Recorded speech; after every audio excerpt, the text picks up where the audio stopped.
Welcome students to the 7th lecture of the MOOCs series on statistical inference.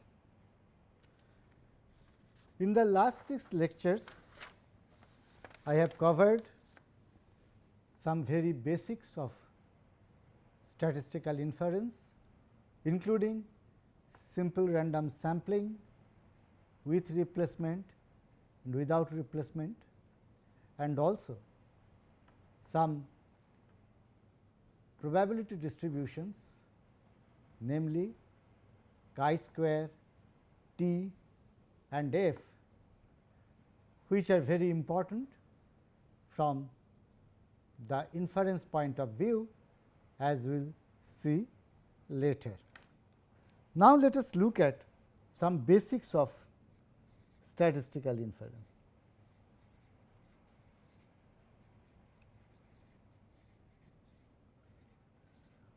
You know that our aim is to estimate some population parameters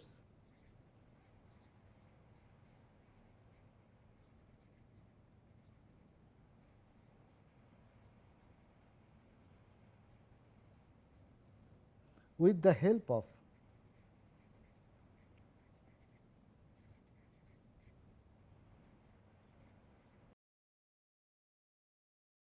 some sample statistic.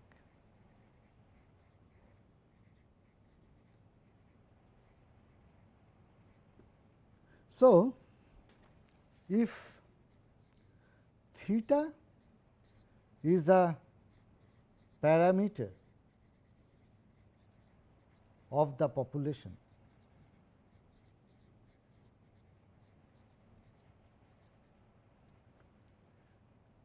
such as mean, variance,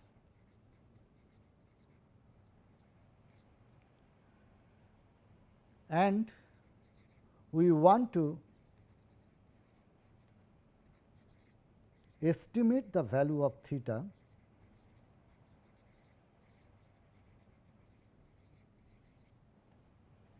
then what we do?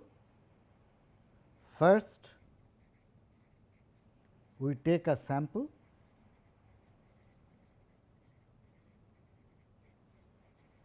x1, x2 up to xn, then we compute the value of an appropriate statistic.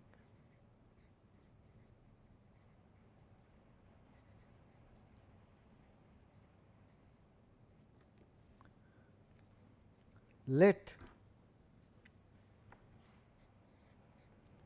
t x1, x2, xn be a statistic to estimate theta. Now, there can be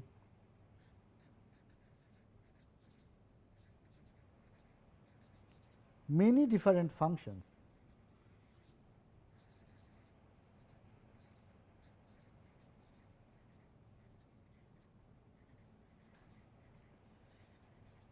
of x1, x2, xn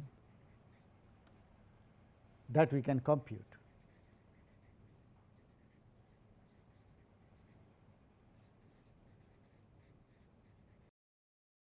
Therefore, question is, how do we choose an appropriate statistic?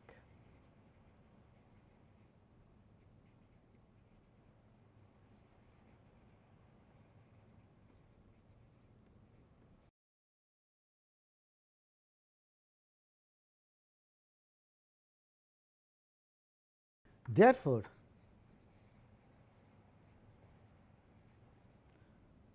a statistic t of course, of x 1 of x n should have some desirable properties.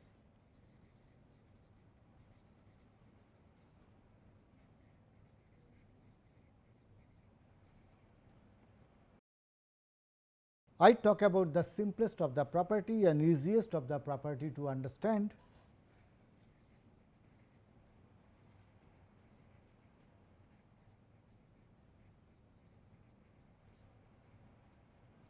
And many of you might have rightly guessed, the property that I am talking about is unbiasedness.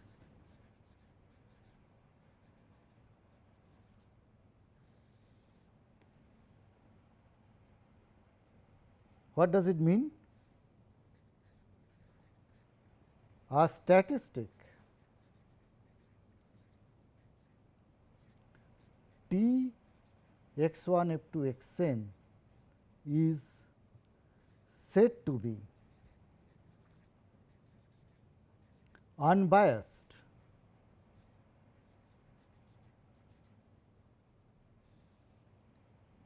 to for parameter theta if expected value of T x 1 to x n is equal to theta. That is, our aim is to estimate the parameter theta. We have taken a sample x 1, x 2 up to x n. We compute the value of t. The expected value of that statistic is unbiased for theta, then we call that particular statistic to be unbiased for theta, and that value that we compute out of the sample taken may be considered an appropriate value for theta or an estimate for theta. Have we seen such unbiased estimator?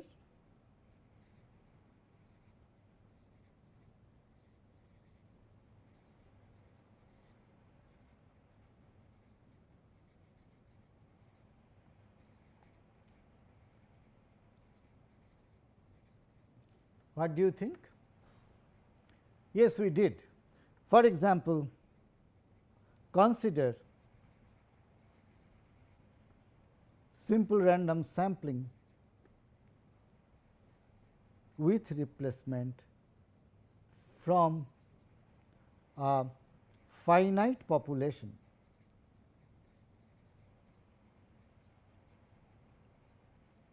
x 1, x 2, x n. What we know that we take a sample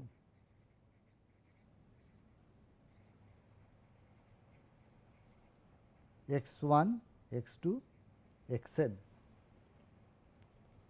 Therefore, expected value of x 1 is equal to 1 by n x 1 plus x n is equal to mu is equal to population mean. Therefore, x 1 is unbiased for mu. In a similar way,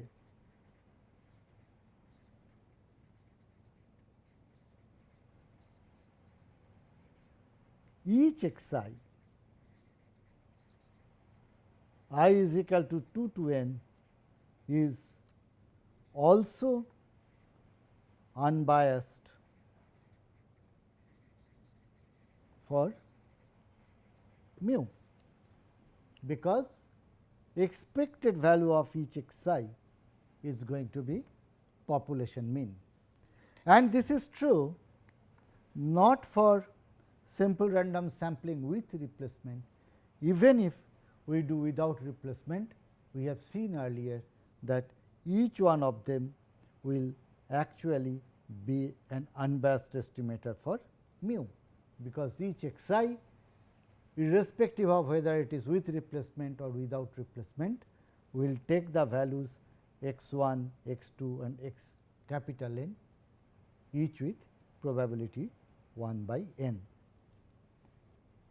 Not only this,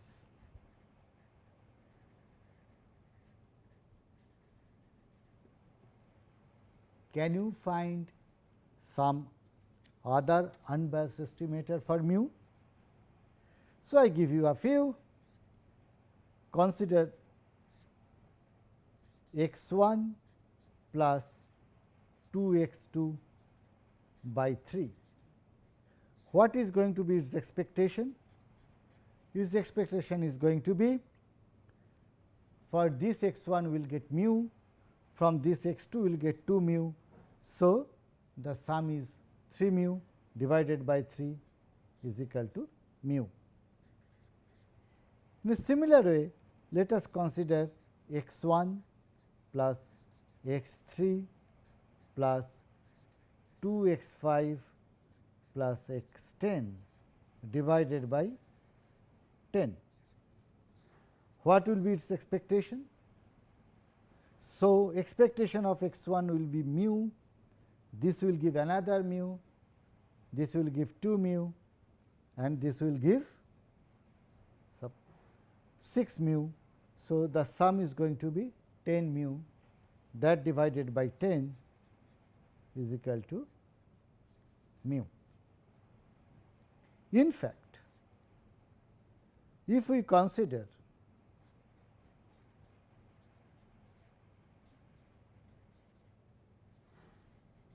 sigma w I x I is equal to 1 to n, such that sigma w I is equal to 1, then expected value of sigma w I x I is equal to mu. That is very clear. Therefore, each such combination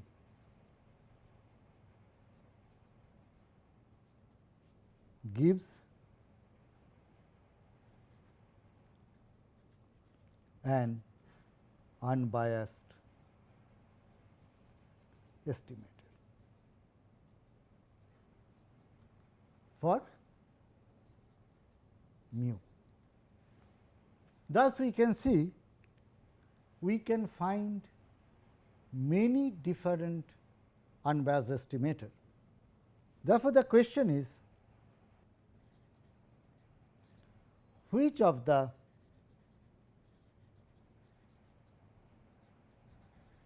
infinitely many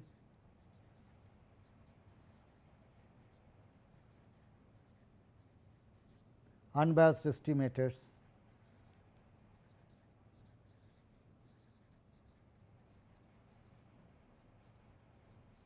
we should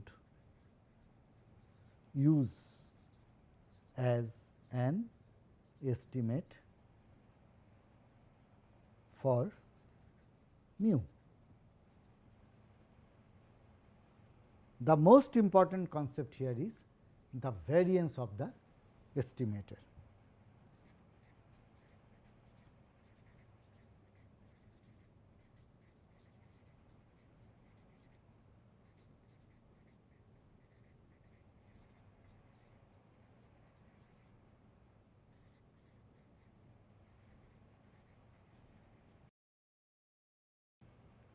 Under SRSWR,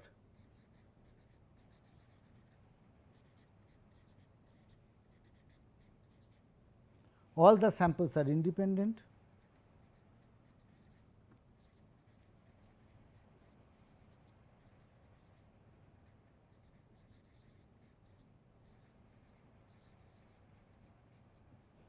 Therefore, variance of sigma wi x I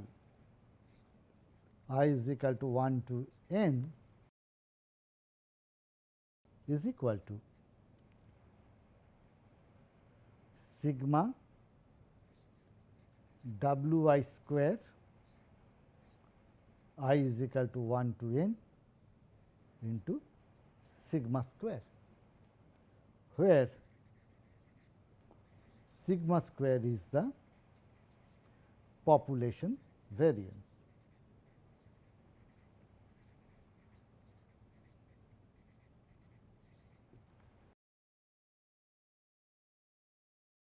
So, the question is, how do we choose the weights of the different samples, so that the linear combination wi x I is an unbiased estimator for mu and variance of sigma wi x I is the minimum. Consider n is equal to 2. Therefore, we want to choose W1 and W2 such that W1 plus W2 is equal to 1 and W1 square plus W2 square is minimum. Do we know the answer? We know, but let me still work it out. So, we are minimizing W1 square plus W2 square. By putting W2 is equal to 1 minus W1 from here is equal to W1 square plus 1 minus W1 square. In order to minimize this, let us differentiate it with respect to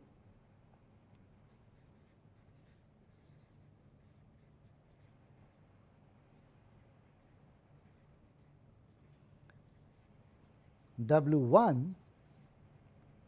What we get?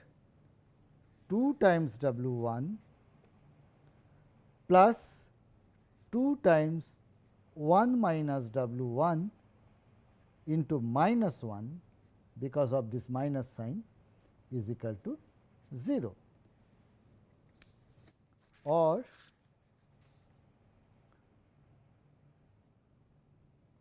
two times W1 plus 2 times W1 minus 2 is equal to 0, or 4 times W1 is equal to 2, or W1 is equal to half. Therefore, W2 is equal to half as well. What does it tell you? It tells us that if we take 2 samples, then the weights should be 1 by 2 and 1 by 2. That is, W1 plus W2 by 2 has minimum variance.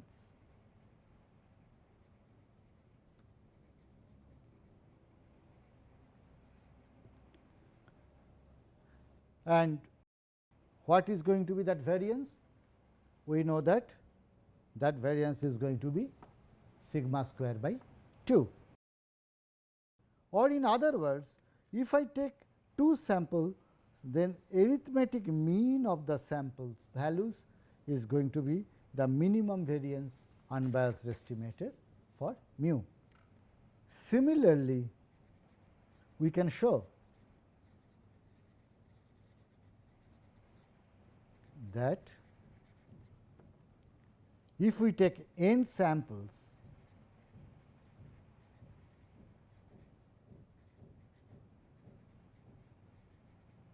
x 1, x 2 up to x n, then the linear combination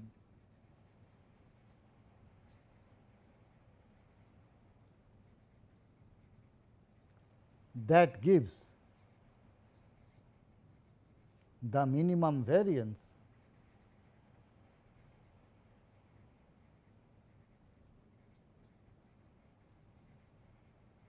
is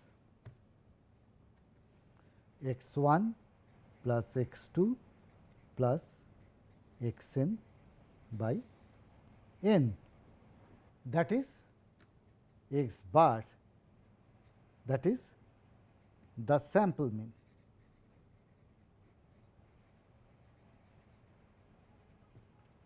Therefore, sample mean is not only unbiased estimator for mu, it is also having minimum variance among all linear combinations of the sample values x 1, x 2, x n.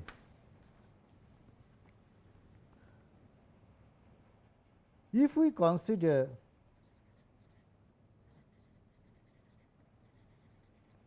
SRS WOR, we have found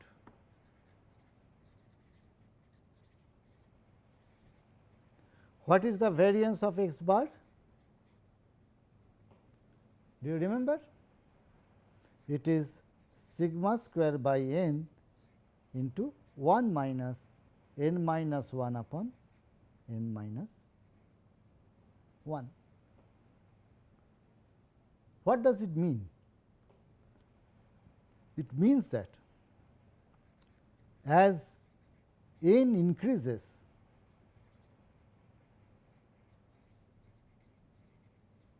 the variance of x bar is getting reduced.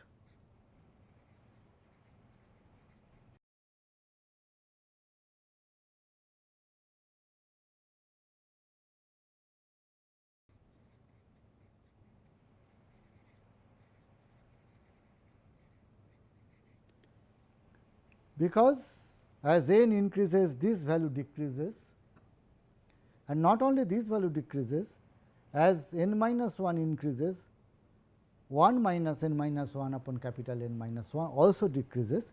Therefore, the overall variance keeps on reducing as we keep on taking more and more samples. In particular,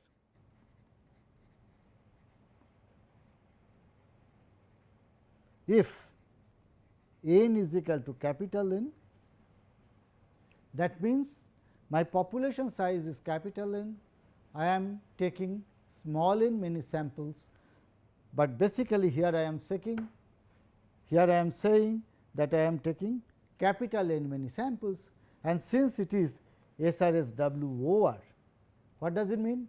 It means I have taken the entire population as my sample, and therefore, the sample mean is same as the population mean, which is mu, and the variance is this is n minus 1. So, this part becomes 0, therefore, variance becomes 0, which is understandable, because if I consider the entire population and take its mean, then it has to be same as the population mean. Therefore, there is no deviation from the population mean, and therefore, variance is going to be 0. That is, therefore, there is no dispersion, and we get the sample mean equal to population mean, and therefore, variance of sample mean is 0. Now, you may ask me, why do we need small variance?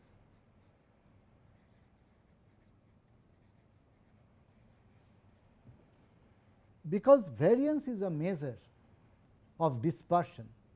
So, smaller is the variance, that means my estimate is very close to the parameter that it is estimating. This can be seen from Chebyshev's inequality.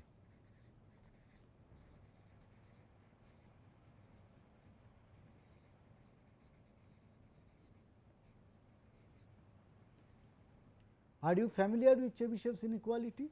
I hope all of you have done in the first course that you might have done on probability the concept of Chebyshev's inequality.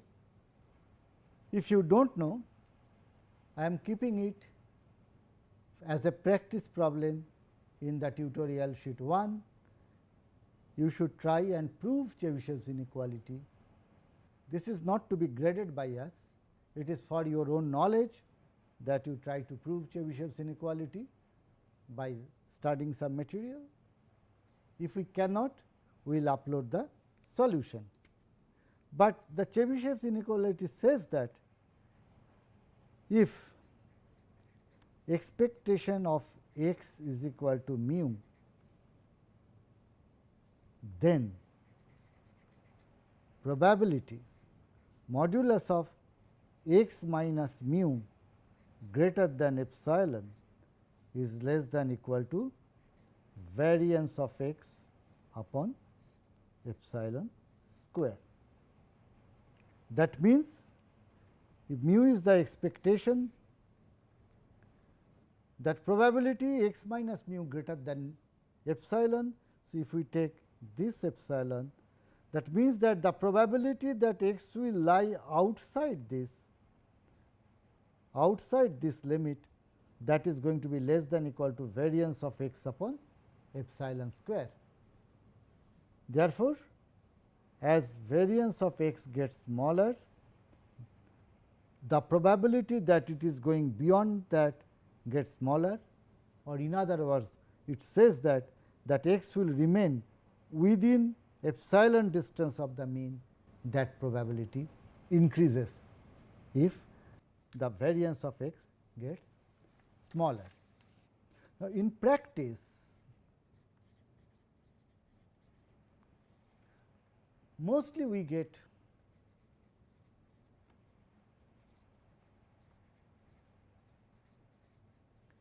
very large population.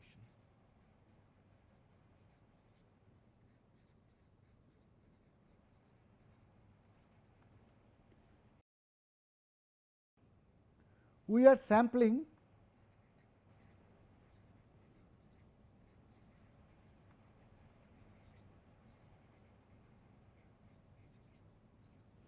x 1, x 2, x n from the population.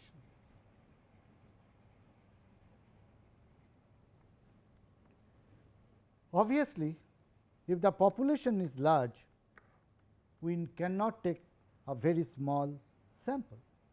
We have to take larger sample, otherwise we cannot get meaningful estimate of the population parameter. For example, if we want to compute the average income of the people of Delhi, we cannot just take few samples and based on the average of the sample we can say that is going to be the average income of Delhi population. No, that will not work. We have to take meaningful size sample, so that it represents the population. Therefore, what will happen? The sample size is going to increase, n increases, right? And if n increases, we have something called central limit theorem.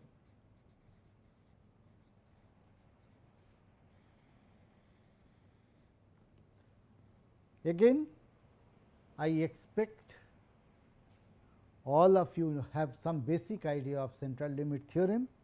I am stating one simple version of this theorem. There is not a single central limit theorem, there are different versions, but the simple version that we will be using is by Lindeberg and Levy, and it says that let x 1 x n be n independent random variables, all of which have the same distribution.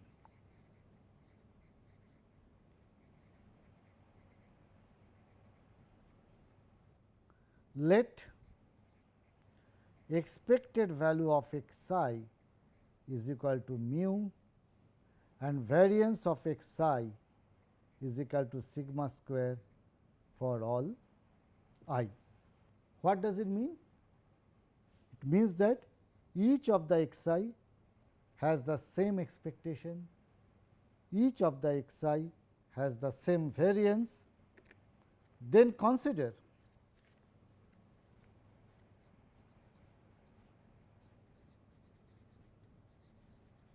S is equal to sigma x I is equal to 1 to n. Therefore, as let me call it S n. What is S n? S n is the sum of n samples. Now, if n increases, central limit theorem suggests that S n minus n mu upon root over n sigma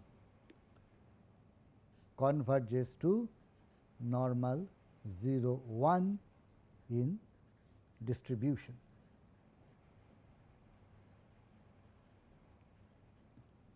That is,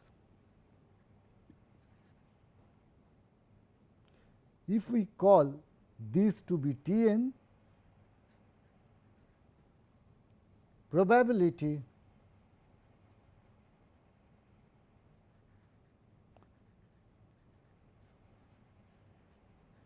limit n going to infinity, probability T n less than x is equal to minus infinity to x f x dx, where f is PDF of normal 0 1. So, what does it mean? That if I take sample of size n, then as n increases, S n minus n mu upon root n sigma converges to normal 0 1, or in other words, S n therefore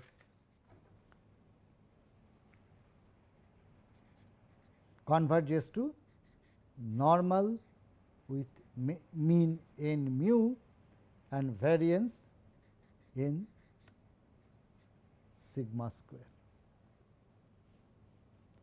Okay? That is the advantage. Therefore, if we take more and more samples, we can approximate the distribution of the sum of the random variable using normal distribution. This has a lot of convenience for us, because then we can approximate many of the statistic using normal, and that is very important, because in the last few classes we have studied normal distribution in depth, and we have also obtained a family of distributions like chi-square n, T n, f m comma n, which all depend upon normal distribution. That is why in large sample theory, the normal distribution is of prime importance. So, let us examine some more properties of normal distribution.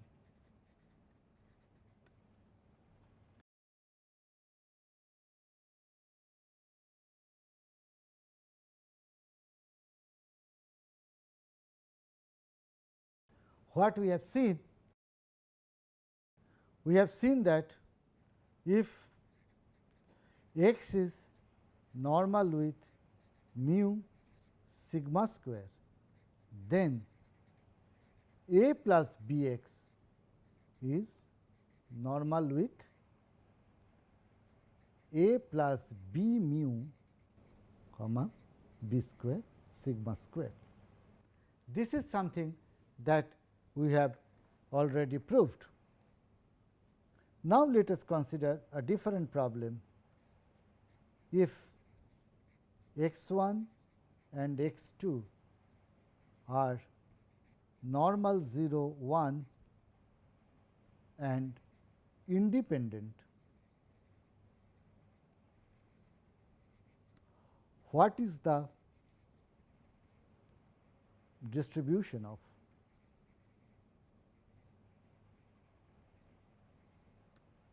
x 1 plus x 2?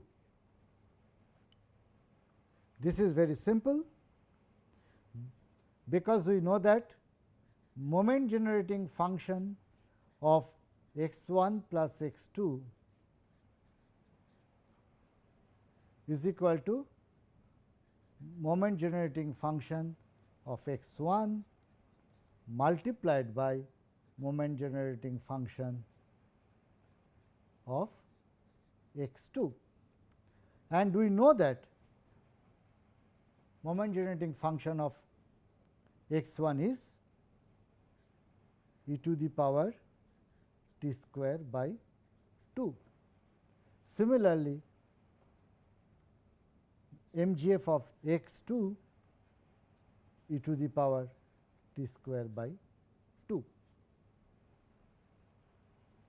Therefore, this is equal to e to the power 2 t square upon 2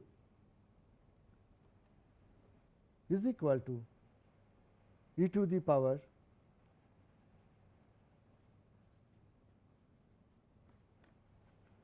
half into 2 t square. Now, this is the MGF of a normal population, normal with mean 0, variance is equal to 2, right, because we know that MGF of normal mu sigma square is equal to e to the power mu t plus half sigma square t square. Here mu is equal to 0. So, you are looking at only e to the power half sigma square t square, and that sigma square is coming out to be 2.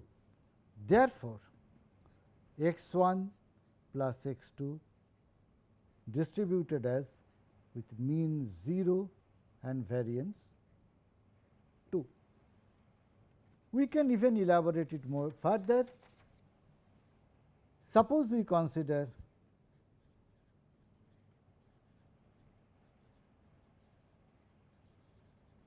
x 1 to be normal with mu 1 sigma 1 square, x 2 is normal with mu 2 sigma 2 square, then what is the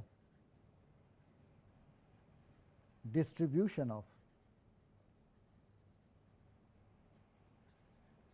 x 1 plus x 2?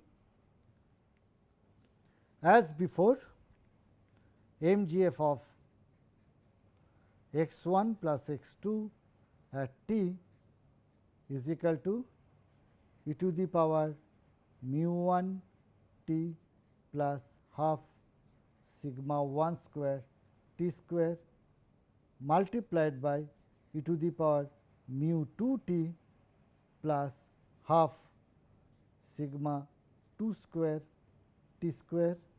Therefore, this is equal to e to the power mu 1 plus mu 2 t plus half sigma 1 square plus sigma 2 square into t square.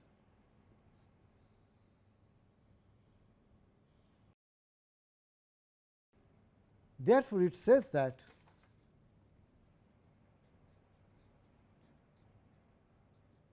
if x 1 is normal with some arbitrary mean and arbitrary variance, and x 2 is normal with some other arbitrary mean and arbitrary variance, then if x 1 and x 2 are independent,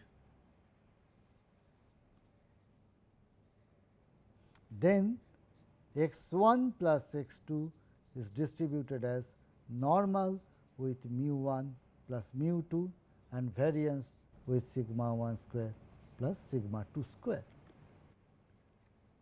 I have proved it for 2. We can use induction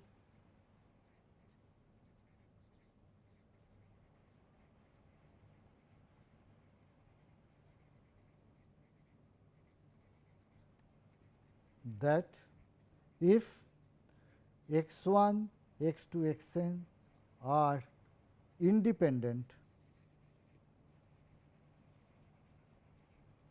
such that x I is normal with mu I and sigma I square, then x 1 plus x 2 up to x n is distributed as normal with sigma mu I and variance is equal to sigma I square 1 to n. So, this is a very strong result, and that helps us a lot, because when we are taking samples from a population, we know that if the sample size is large, we can sort of approximate it with normal, and not only that, we can find the distribution of the sum of the samples, and therefore, from here we can calculate the sample mean, and we can see that sample mean will be distributed as normal as well. Okay, students, now we can understand the utility of normal distribution, and we have already seen that chi-square, t, f are all derived from normal distribution. In particular, the chi-square distribution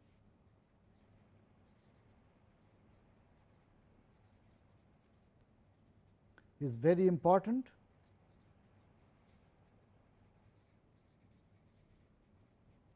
as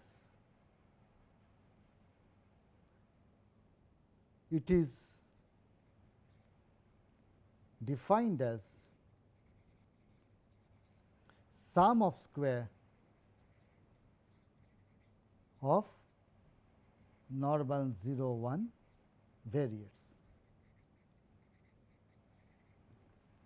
In the next lecture, I will be talking about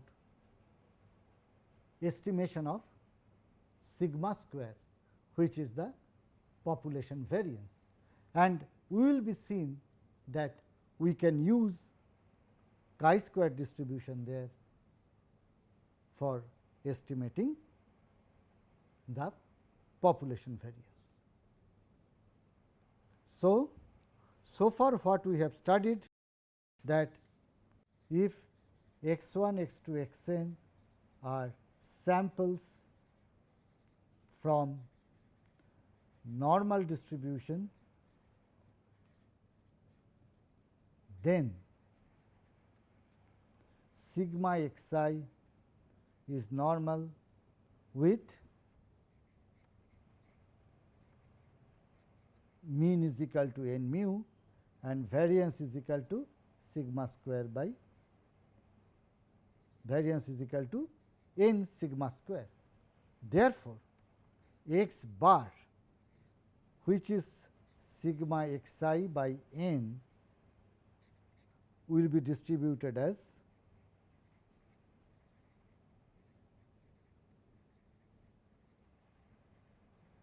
normal with, since I am dividing it by n, I can divide it by n here, that is going to be mu, and since I am dividing by n, the variance is going to be divided by n square.